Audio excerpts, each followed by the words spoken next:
Bismillahirrahmanirrahim. Dear students of grade 9, welcome to your biology class.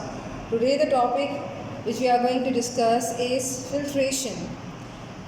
It is one of the transport processes. This topic is given in chapter number 4, Cells and Tissues, on page number 72 of your biology textbook. So what is filtration? Filtration क्या है? Filtration एक तरह से उर्दू में छानने के अमल को कहा जाता है। किसी भी चीज़ से, किसी भी आप अपने ऑब्जेक्ट से, चाहे वो वाटर हो या कोई भी ऑब्जेक्ट हो, उससे जब आप किसी इम्प्योरिटी को, किसी मिलावट को दूर करते हैं या पाक करते हैं, इस अमल को फिल्ट्रेशन कहा जाता है। So let's begin with the definition of filtration. So your first heading will be definition. Filtration is a process by which small molecules are forced to move across semi-permeable membrane with the help or with the aid of hydrostatic or water pressure or blood pressure.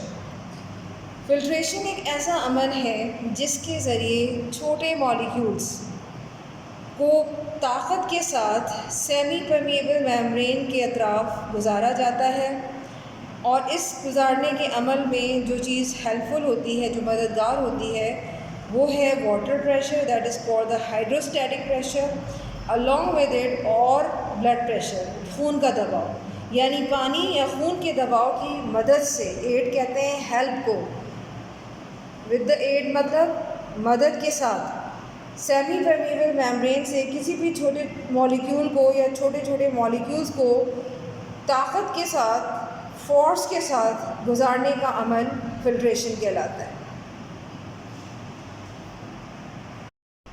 Now, dear students, to understand the phenomena of filtration, you have to observe this example. And this is the section of a capillary, which is the smallest blood vessel of the body, especially human body if we'll talk about. So, in the body of animal, blood pressure forces water and dissolves molecules to move through the semi-permeable membrane of the capillary wall cells. What is the meaning of this? होता ये है कि बेटा यहाँ पर हमने एक example ली है आपके सामने एक कैपिलरी की. कैपिलरी क्या है? कैपिलरी या कैपिलरीज जो हैं वो ह्यूमन या किसी भी एनिमल बॉडी की सबसे छोटी खून की नालियाँ, ब्लड वेसल्स होती हैं. इन ब्लड वेसल्स की जो दीवारें हैं उन्हें सेमी परमिएबल मेम्ब्रेन बनाया गया है, क्योंकि इनमें छोटे छोटे पोर्स होते हैं जिनसे स्मॉल मॉलिक्यूल्स, जिनमें कौन कौन से मॉलिक्यूल्स शामिल हैं, specially water plus dissolve molecules या डिज़ोल्व सब्सटेंसेस, जिसमें डिज़ोल्व सॉल्ट्स भी हो सकते हैं. सो ये मॉलिक्यूल्स जो हैं ये ईज़िली सेमी परमिएबल मेम्ब्रेन से गुजर जाते हैं क्योंकि इनका साइज़ छोटा होता है. लेकिन जो लार्ज साइज मॉलिक्यूल्स होते हैं, in filtration the pressure of the blood is not enough to force these large molecules such as protein to pass through the semi permeable membrane or the pores which are present in the semi permeable membrane.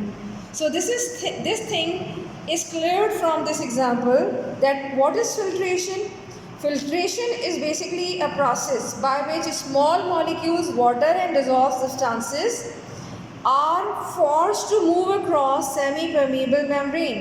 यानी वो आराम से easily जो है बहुत ही कम ताकत के साथ जो है वो गुजर जाते हैं. कहाँ से? कैपिलरी की वॉल सेल में मौजूद सेमी परमिएबल मेम्ब्रेन जिसे हम कह रहे हैं वहाँ से. और इसके पस पर्दा जो फोर्स अप्लाई हो रही है, यानी जिस फोर्स की बात कर रहे हैं वो फोर्स को क्या है? वो फोर्स हाइड्रोस्टैटिक वाटर प्रेशर भी हो सकती है या ब्लड प्रेशर भी हो सकता है, यानी खून का दबाव. तो ऑब्वियसली कैपिलरी के अंदर जो कि ये ब्लड वेसल है, तो इसके अंदर कौन सा दबाव कार फरमा है या काम कर रहा है? तो इसमें ब्लड प्रेशर है, खून का दबाव. ये खून का दबाव छोटे मॉलिक्यूल्स पर इतनी ताकत लगाता है जिससे ये सेमी परमिएबल मेम्ब्रेन्स के पोर्स यानी सुराख में से गुजर जाते हैं. लेकिन लार्ज मॉलिक्यूल्स इन पोर्स में से अपने साइज़ के बड़े होने की वजह से नहीं गुजर सकते. So finally we can conclude that the process of filtration is best for transport of small molecule across the semi-permeable membrane.